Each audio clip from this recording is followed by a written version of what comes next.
Hello everyone, welcome back to a special episode of Unraveling Politics. This is a shorter show that is going to focus on the tariffs. Firstly, I'm very sorry I was not able to update you a little bit sooner, but Mondays are my busy days, so if any news breaks in the future on a Monday, I won't be able to cover it until Tuesday or Wednesday.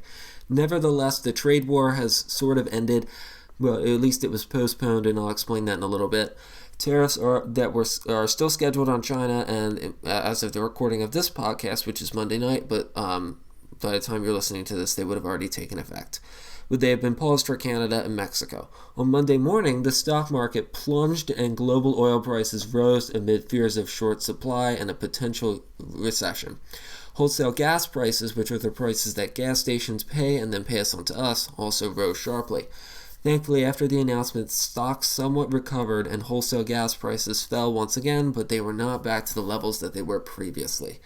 So tariffs on China have taken effect now, but as for our continent, Mexico and Canada still have both agreed to send 10,000 troops to their borders to help control their drug problem, particularly fentanyl, which I think is a great thing.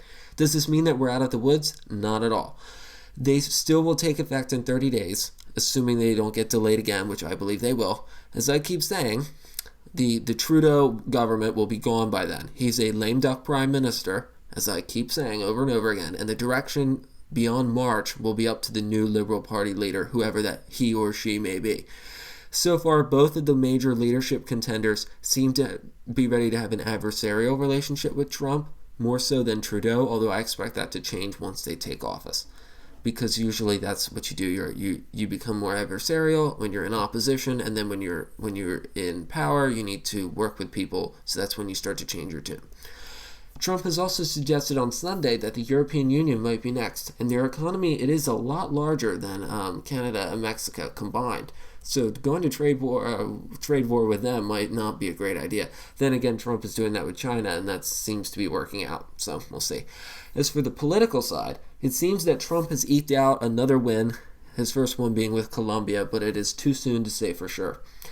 Trump said on Truth Social, he said, "As president, it is my responsibility to ensure the safety of all Americans, and I am doing just that. I am pleased with this initial outcome." Justin Trudeau said on Twitter, "I just had a good call with President Trump. Canada is implementing our $1.3 billion border plan, reinforcing the border with new choppers, technology, and personnel, enhanced coordination with our American partners, and increased resources to stop the flow of fentanyl. Nearly 10,000 frontline personnel are and will be working on protecting the border. In addition, Canada is making new commitments to appoint a fentanyl czar. We will list cartels as terrorists, ensure 24/7 eyes on the border, launch a U.S.-Canada joint strike force to combat organized crime, fentanyl, and money laundering. I have also signed a new intelligence directive on organized crime and fentanyl, and we will be backing it with $200 million. Proposed tariffs will also be paused for 30 days while we work together." And that's the end of the statement. Once again, I don't know what this "we" is about, because this guy is going to be leaving. Anyway, Mexico, this is Claudia Sheinbaum, the Mexican president's statement.